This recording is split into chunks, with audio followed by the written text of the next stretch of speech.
Hello and welcome to Mandarins. My name is Melody and this is episode 27.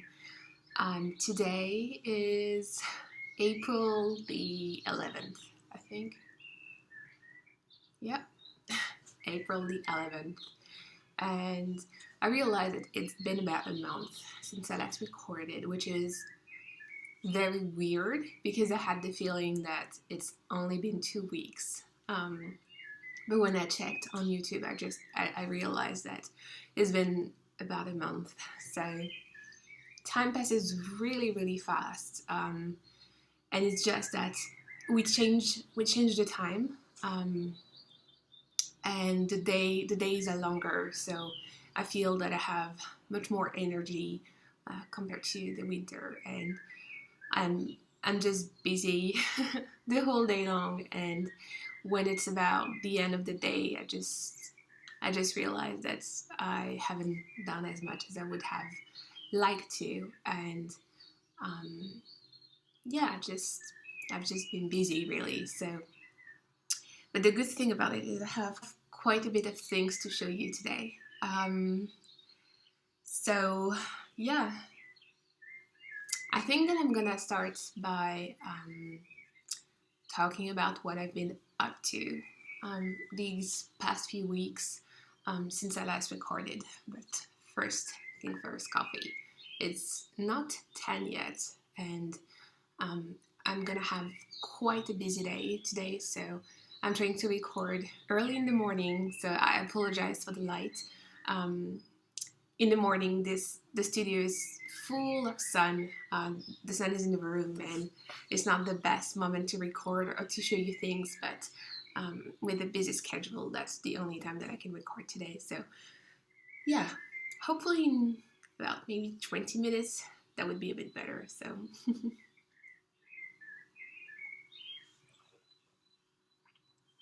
so since I last recorded, I've been doing a lot of things. I don't know if you've seen, but on the banner of my YouTube channel, I have changed the Mandarins logo, and I've changed it for my website and on the patterns and everywhere. I've been working on that. I just feel it's spring cleaning, and when spring comes, usually I want to clean everything, declutter everything, refresh everything. And for me, when a new season comes, it's like a new start, and I really like to start fresh. So I cleaned the whole flat, just cleaned everything really, and I just thought that I needed a new logo, so I've been working on that, and I really like the way it turned out. Because I created my logo I think a couple of years ago really, and I think it was about time to change. So yeah, I've been doing that. I've also been dyeing like a mad lady. I received yarn recently from friends, so I've been working on dyeing 3 new bases that I'm starting to carry in the shop. So I will talk about that a bit later, but basically, yeah, just preparing the yarn, mordanting the yarn. I've had to source local dyes as well, so that took quite a while. Dyeing, as I said. Then I've been working on new patterns. I've had a pattern released this past week, I think. I've been working on patterns for 6-bit storybooks as well, shooting videos. Yeah, just a lot of things really. So anyway, I'm going to show you my finished objects first. So I have my notes right here. I have notebooks and I have socks. So I think that last time we spoke, I was working on the first sock. Probably, yeah. I think the sock was not finished completely. and I didn't write the date. But I think I finished that at the end of March. It took me about a month to finish the pair, and it really flew off the needles. The pattern is the Agata Socks by Claire from the New Hampshire Knits podcast. And this is a pattern that she designed based on one of her hen that is called Agata. So I thought that was super, super sweet. The pattern is lovely. It's a really, really beautiful pattern. I just love the stitch that she used, the lacy stitch that she used. And yeah, I think it's an 11, no, probably 20 row stitch pattern, but it's very repetitive, so it's quite easy to memorize the stitch pattern. And honestly, I'm not really good at following patterns, so what did I do? Obviously, I followed the chart here, but then I did an eye of partridge heel, and then I think that I followed the pattern for turning the heel, and when it was about to decrease for the gasset, I think I didn't follow the chart anymore. I just tried to make it work, because there is one stitch that you have to slip, or maybe 2 stitches that have to be slipped twice throughout the stitch pattern, and I think I didn't get confused, but I don't know, I just didn't follow that, and it worked. I tried to make it work. So these are the 2 socks. I love them to death. Even though I didn't weave in the end, as you can see, I've been wearing them in the house, and I really, really love them. They're knit out of Juno Fiber Arts Buffy, which is a yarn company that is not in business anymore, unfortunately. I bought that skin when I was in France last December at Loisivete, which is a really, really lovely coffee house, tea shop / yarn shop in Paris. And I'm planning to go back there in June. I'll be spending 2 weeks in France in June, and I will have to go there. I was chatting with my mom yesterday, and she was very sweet. She asked me what I wanted to get for my birthday present, and I told her nothing, and she was she was a bit upset because every year I don't really want presents. I don't know. I'm not really a materialist person, so I don't really think about. I don't really think about. Just getting things. So yeah. Sorry, I just received an email and that distracted me. So yeah, then I told her that it didn't really matter and we could go to Paris together and spend some time in the coffee shop, and maybe she could get me a skin or 2. So she was really pleased about that. So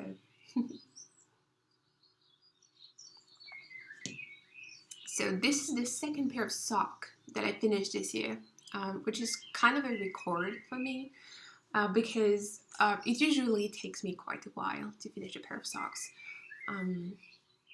This is my third finished pair of sock ever.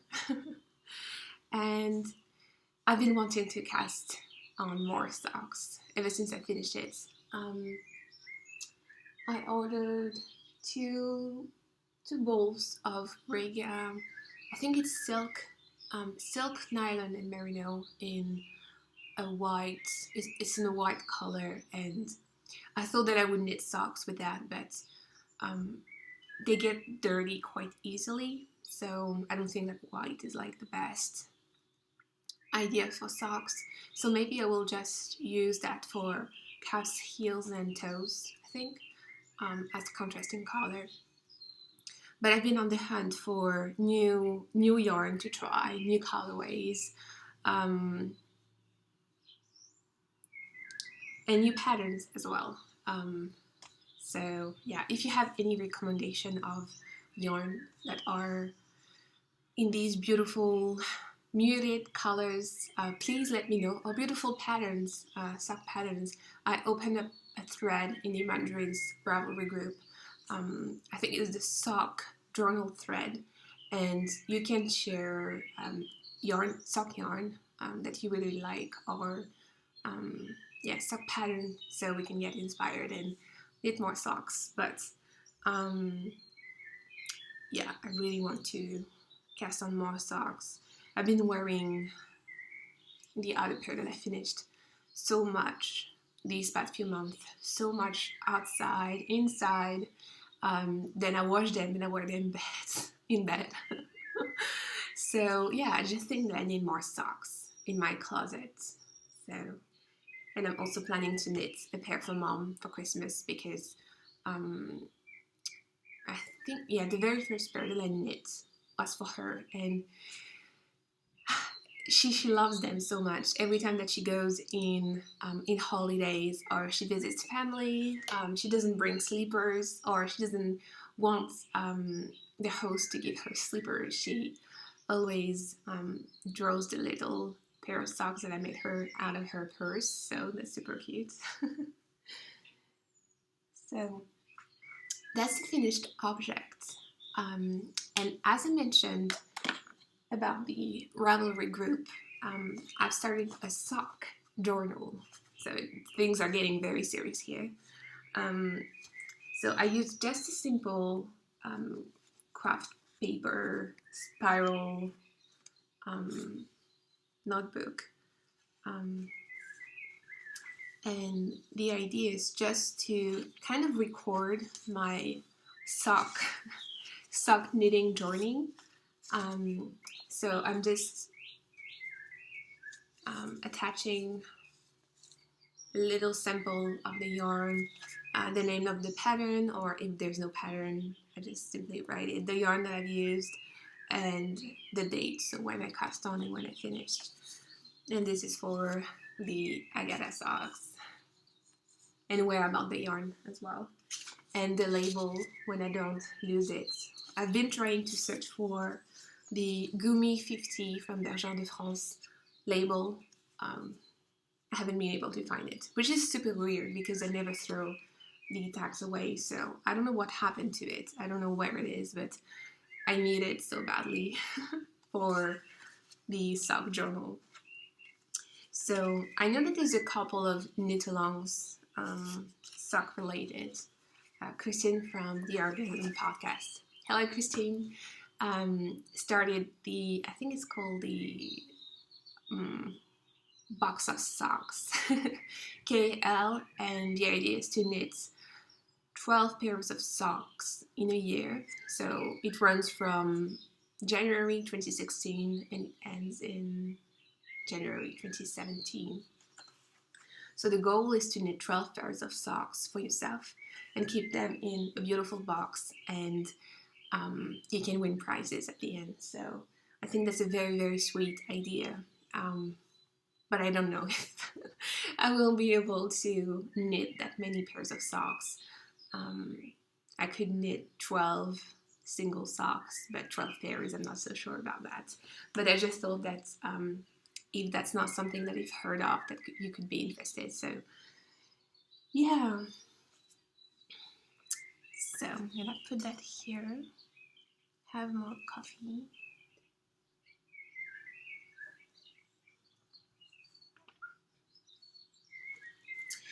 Finished objects. So as I mentioned earlier in the podcast, last week I released my Moonlight Garden shawl. So here it is. It's a huge Sorry. It's a huge shawl. Probably have to stand to show you that.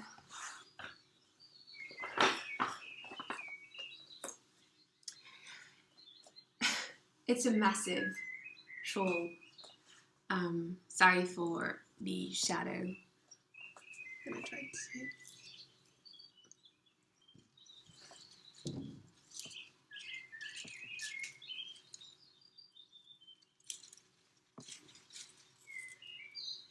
It should be better.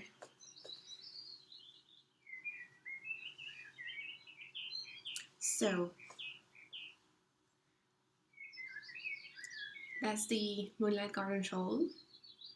I have used 3 skins of oval local, but I ended up with 9 grams left out of the 3rd skin. So if you're ever planning to make this shawl out of oval local, I would highly recommend you to get 4 skins, just for the purpose of swatching and yeah, for not running out of yarn.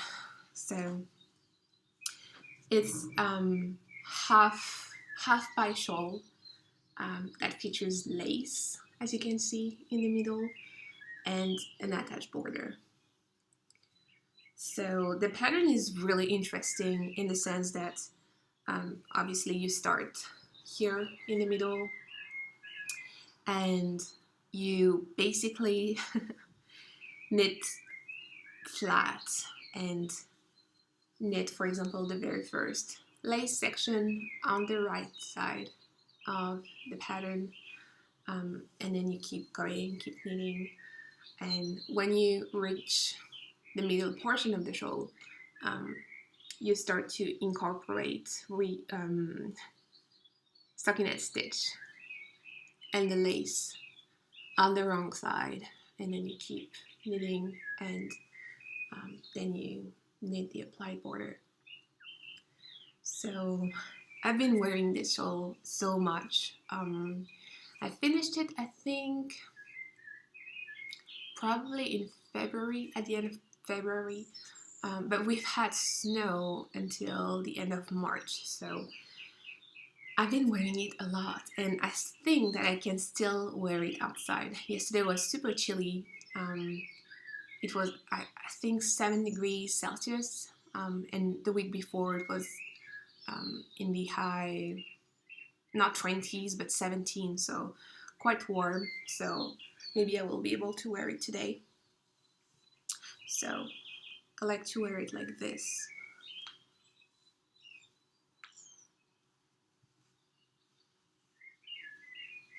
It's like a huge blanket around my shoulders, and it's super comfortable, super cozy.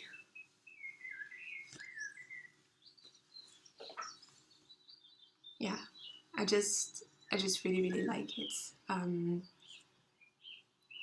so it's knit in worsted. Local is a blend of 50% alpaca and 50% certified organic merino, and that's a worsted weight yarn, so it's quite massive.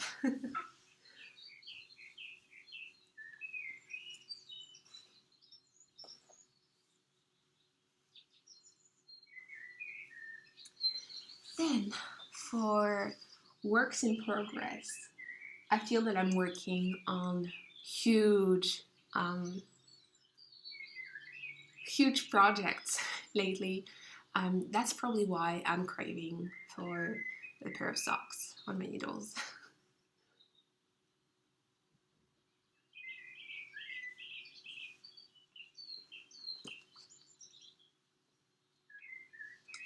So at the moment, I'm working on the biggest blanket ever. And I'm using the biggest needles that I own. I had to buy a pair of 12 millimeters needle to knit, and I'm not used to knit with such big needles, really. But here it is. I'm making a blanket in herringbone stitch, and as I mentioned on Instagram, um, it takes me a long time to finish a row because I just love the texture of the bumps over here. And when I finish a row, I need to stop, look at it, and pet the bumps. Sounds a bit creepy, but it's just the most fantastic texture ever. I just love the irregularity of the stitch. Here, for example, it's very neat, and then, as I mentioned, you have like those bigger bumps. It's so much fun, and I don't know if I prefer the right side or the wrong side the best, because this is absolutely beautiful as well. It's like it's ribs, twisted ribs. But I just love this texture. Really, I could have a coat. I could wear a coat with that texture. That would be crazy, amazing. So the yarn that I'm using is a handspun yarn. So here you can see these bigger parts create the big bumps, and that's a thick and thin yarn. So it's handspun in India, and it's dyed in India, and the wool comes from merino, or not, maybe not merino, but it's yarn that comes from Australia.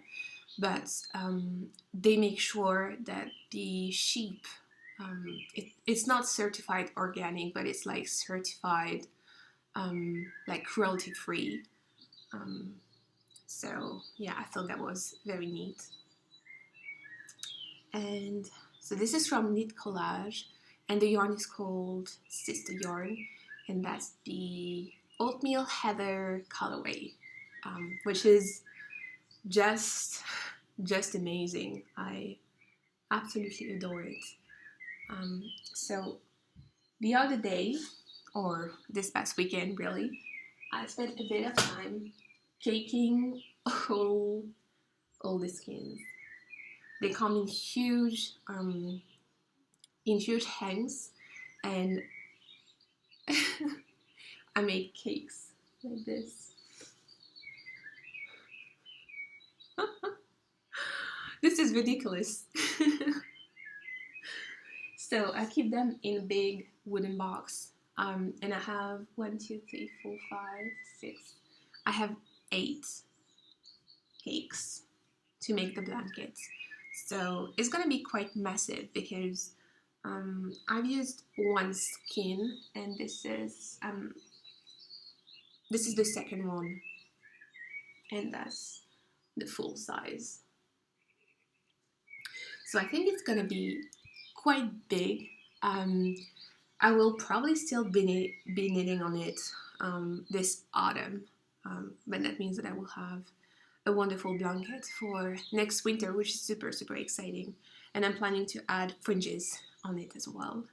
I don't know if I will add fringes horizontally or vertically. I'm not sure yet. But I'm super excited. And the thing is, like, I'm knitting on huge needles, right? And I thought that I would be able to knit that very quickly. But I don't know if you've ever knit the herringbone stitch, but basically you knit 2 stitches on the right side. You knit 2 stitches through the back loop on the right side, and you just drop the first stitch, and then you knit through the back loop with the second stitch and the stitch next to it. So yeah, it takes quite a while to knit. And on the wrong side, you purl 2 together, dropping the first stitch and knitting purling two together with the stitch next to the second stitch. And yeah, the thing with herringbone stitch is you have to be really careful not to be, especially if you're a tight knitter, that can be really painful to just knit, especially through the back loop if your stitches are too tight. So my advice would be to just be careful with your tension. That would result in a much better knitting experience for sure. I didn't really pay attention to that at the beginning, and honestly, after the cast on, I used the long tail cast on, so I wanted to have quite a stretchy edge, and I just realized at the end of the first row that it would take me forever to finish, and I never have muscle pain after knitting, but just the way I was knitting at the end of the first row, I had pain here on the joint, on the thumb. So on the wrong side, I started to loosen my tension a little bit, and that made such a big difference. And yeah. So I will be knitting on that over the course of the next month for sure. And I'm really, really excited to see how this will turn out. I wasn't really sure of the size, so at some point I put a lifeline to see how wide it would be, and that would make a really nice single one-person blanket. So I didn't want it to be like massively huge. Just something cozy that I would have on the back of my chair, or I don't know, just for me. I don't want to share it. Just for me when I watch something on the computer or I'm knitting and it's cold, which doesn't really happen because it's super, super warm in this flat. So yeah, or maybe turn it in something completely different. I thought of keeping it and hanging it on the wall at some point. So I don't know what I will do. Yeah, I think on the wall it would make such a beautiful piece. And the colors that are available, it was so hard to choose. They have I don't know, I think maybe 10 different colorways for this yarn, and they had one pink, a warm pink that I was really, really, really tempted to buy, and I eventually chose this one, and I think I made a really good decision. But this pink, I keep thinking about it, and just imagine myself having a pink herringbone hat for next winter would be crazy. So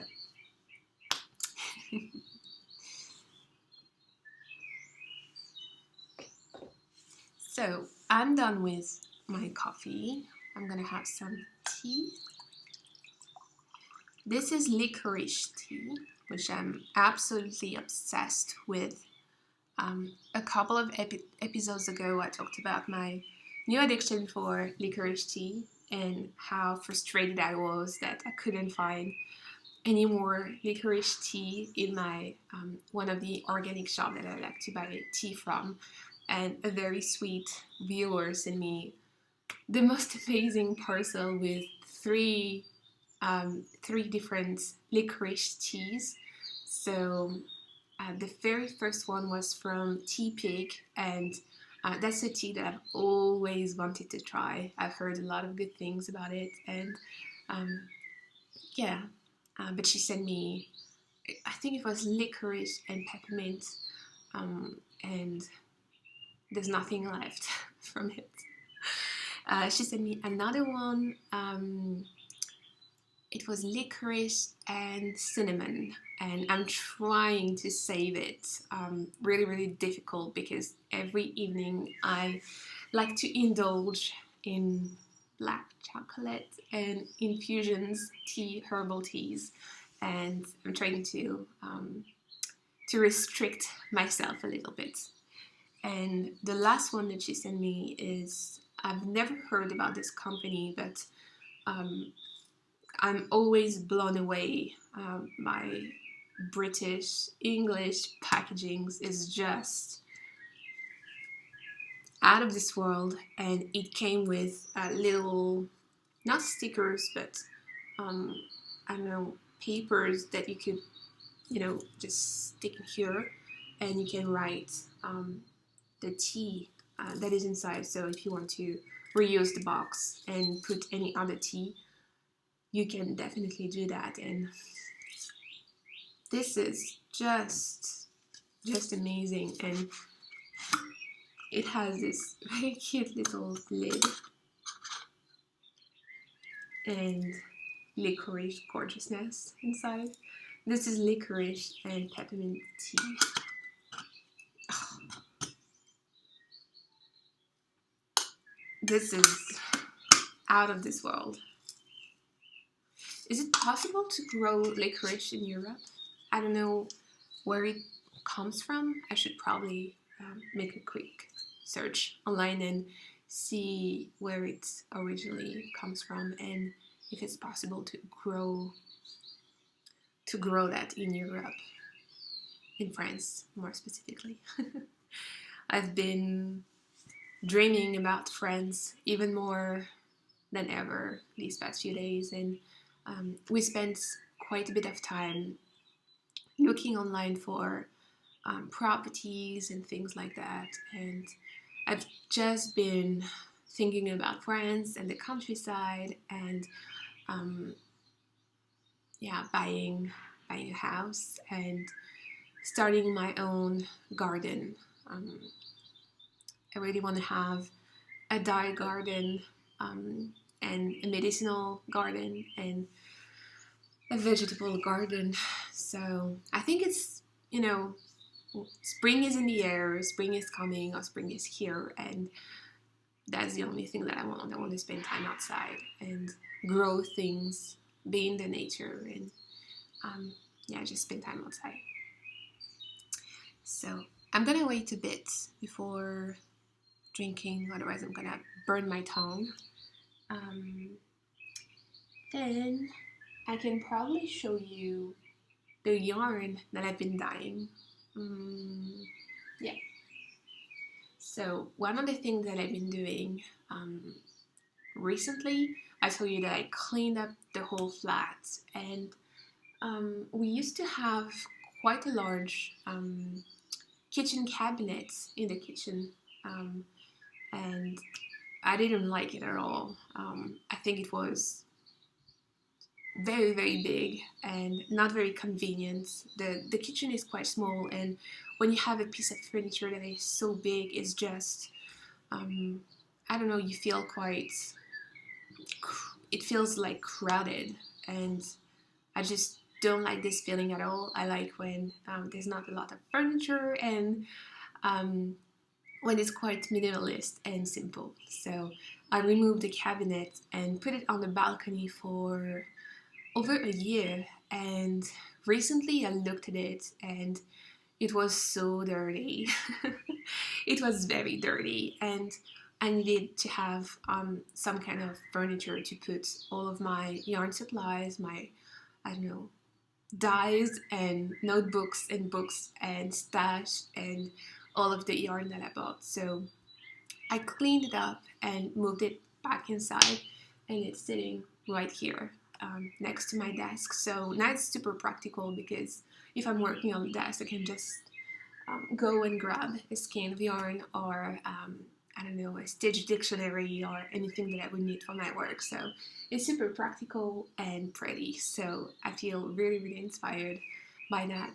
And yeah, for me it's like super important to feel inspired by the space. I spend all of my day here in this room, doing different activities. And if it's super messy, or if it's gloomy and there's not enough light, or if it's very noisy, there's no way it can work. So I try my best to feel inspired by the space and be productive. So these are just a few of the skins that I've been dyeing recently. I have a full shelf on the side. So these are a couple of skins that will be available in the shop. I'm planning to have a shop update next Friday, so on the 15th of April, probably around 8 or 9 p.m. Riga time, so it's GMT +2 here. And so these are a couple of skins that I've been dyeing, and this is on my fingering. It's Merino d'Arles, so it's a French merino and French alpaca yarn.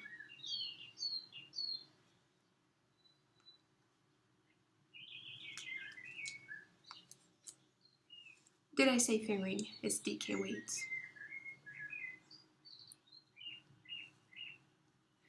So this is the new logo. You can see on the back.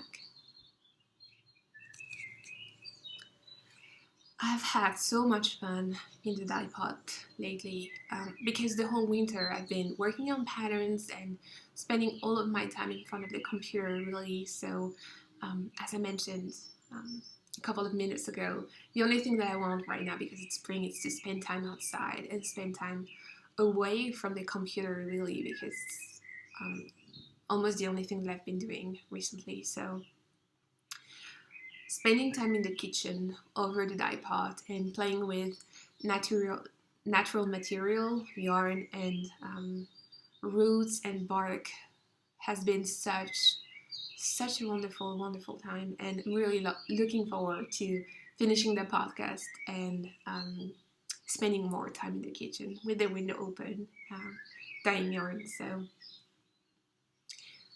trying different techniques for the yarn. I'm trying hot dyeing, cold dyeing, solar dyeing, and different other techniques, and I'm trying to see what I like the best, and so far I have been loving this kind of result. It's like a very light salmon pinkish colors, and with the brightest part here. I just love that so much. And I posted a picture on Instagram the other day, and a couple of people said it looked like a flamingo, which is absolutely true. But it's spring, and I love coral, and yeah, I think that would make such a beautiful shawl, spring shawl. So I have different shades. Some are more orange, some are more pink, and that's because I played with the pH of the water. When you change the pH, it affects the color. So it's been a lot of fun to play with that. And I've used different mordants as well. So for example, if you use iron in natural dyeing, you will achieve most of the time darker color. They tend to go more into the gray colors. So then I have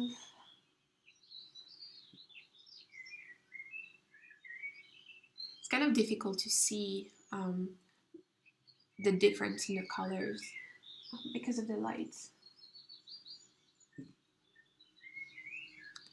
But I will definitely take pictures for the shop, so you will be able to see a bit better the colors and things like that. And Most of the time I have two skins in the same colorway, not colorway per se, because I don't have colorway names, but I will have two skins of the same dye bath. And I think I have one batch where there's three skins, and I will be dyeing more yarn this afternoon, and I will try to dye four skins of the same batch. So then, if you want to knit bigger projects, that would be possible. It's just at the moment it's very difficult to dye a lot of yarn at once because I don't have massive pots yet. So for sweater quantities and things like that, it's quite difficult at the moment. So this is the first base. Then the second one that I will have in the shop is this one. This is 100% French Merino. It's a French breed of Merino, which is called Merino d'Arles. And this sheep it comes from the southeast of France, so close to Provence. That's a sheep native to that region. So this is how the little sheep looks like. And the last base that I will have in the shop is another French breed, which is called Bizet. And that is a breed native to the center of France, so l'Auvergne. The mountains area is quite a rustic yarn, yet very soft. That would make an amazing sweater, I think. I over-dyed a couple of these. This is the natural color, and I over-dyed a couple of them.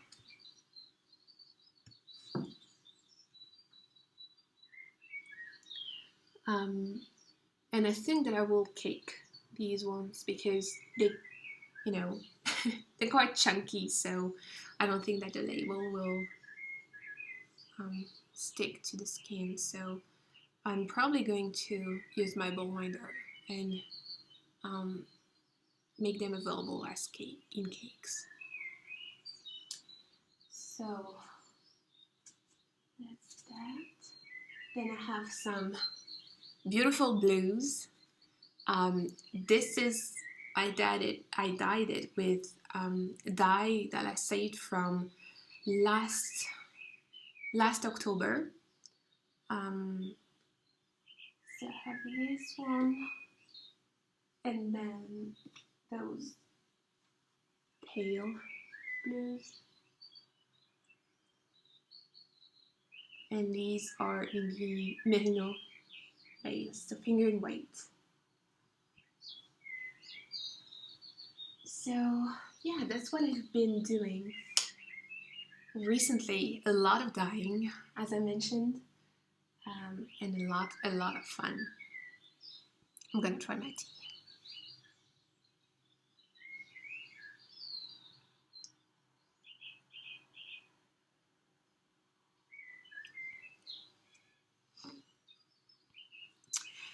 One last thing. I need to take my notes because I'm going to forget something. Let's see. Two more things. So there's a couple of really talented designers that are located in Maine, in the US, and they're all designers, and they're working on a new book pattern on a new book, and that's a knitting book, and they are raising money. I think it's through Kickstarter, and they're raising money to make the book available as a print, and it looks absolutely beautiful. I think there's going to be a pattern from Matter from Carrie posdcast. There's one from Beatrice. I don't remember her last name. I should include that in the show notes, but I think there's a pattern, probably one pattern from Bristol Ivy, just really talented designers, and they are all having a pattern in the book. So if you want to help making that available as a print, you can go ahead and check out the Kickstarter and see how you can participate if that's something that you're interested in. And the very, very last thing for today is something that I received a couple of weeks ago, and that has been a really interesting experience. I don't know if you've seen or if I mentioned that previously, but I've had some customs drama recently. Basically, I was about to receive this beautiful thing, and the customs didn't want me to get it, so it was just a nightmare to go to the airport and customs clear the item, and just going through a very unnecessary procedure, to my opinion. But anyway, now I have it, and I am in love with this. So this is a bowl winder, and it's handmade in the US. It's called the Strauss Fiber. I think it's called Jumbo Bowl Winder. And so I've been wanting to get a bowl winder for a very, very long time. And I'm not into plasticky equipments at all. There's, as I mentioned in one blog post, there's enough plastic in my life. When I buy things, I need to buy them, and they're packaged in plastic, and this is not something that I like. So when I have a choice, a personal choice, I prefer to not buy plastic. I got my umbrella, my Yarn Swift, last year, I think, and that is quite old, and it's a wooden one, as you can see. And I know that I could have bought a Yarn Swift and an umbrella on Amazon or on eBay, and that would have been made in China, and this is not something that I really like. So I waited for a long time before acquiring an umbrella, and I waited for even longer before getting one of these. These are quite expensive, let's be honest. I think they're $175 US. But honestly, I don't know, like the plastic ones, they're maybe $40, which I think is very pricey for something that might break. And I've heard a lot of people that have had problems with bowl winders in the past, because basically when it breaks, and I don't think you can actually repair them, so you would have had to buy a new one. And that is not something that I enjoy buying. I like to buy things once and just enjoy them for the rest of my life if I can, and just, support artisans that make beautiful things. And I take a lot of pleasure using this, probably more often than I should, and just supporting people that are, I don't know, just not gifted, but that are passionate about making things with their hands, rather than a machine that is manufacturing tools. So I have used it so much already. The first day that I have received it, I use the excuse that I needed to practice and see how that thing worked, and I caked maybe 4 skins in a row. And last weekend I caked all of the chunky skins that I shown you from Knit Collage. So yeah, it's just amazing. So I think that's it for now. I'm looking at my plants growing, and I forgot to mention that. So I talked about spring, so I'm going to talk about spring once more. We've been planting microgreens recently, and they are thriving on the windowsill because there's a lot of sun in the morning, and they really like that. So these are radishes, and they will most definitely need to be replanted very soon because it's a bit crowded in here, and plants and humans don't like crowded environments, so they will not be happy for very long anymore. Then we have, I think this is Thai basil in here,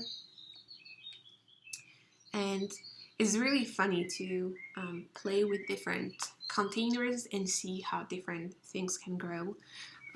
For instance, this is a terracotta pot, and this is a plastic pot, and as you can see, it grows much better here rather than here. So we have that. We have more radishes, and they have more space than in the big containers, so they are a bit bigger, and we are most probably going to go and get some soil today and replant them. Then we have a jungle here. This is called doya in Chinese, and in English it's maybe soy sprouts. I'm not sure. It's something that's used in Asian cuisine a lot.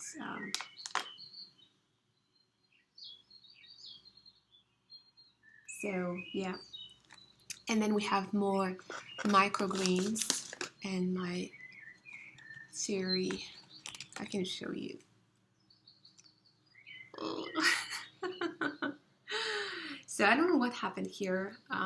We water the soil twice a day with this, and this is definitely not happy. It looks like it took too much sun, so I don't know if it's because they're crowded, too many of them in the pot, or too much sun exposure. I don't really know.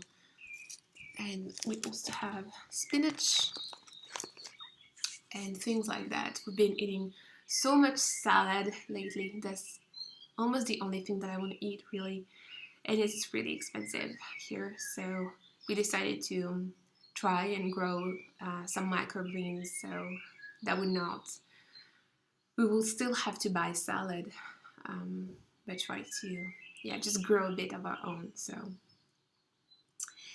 yeah, I think that's it for this week. I still have a lot of things to show you, but it's quite a long episode already, and I have a lot of things to do. So I will try my best to record something new very soon. Yeah. So I'm gonna go, and I wish you a beautiful start of your week. Today is Monday, so a beautiful start of your week, and I will chat with you very soon again. Bye bye.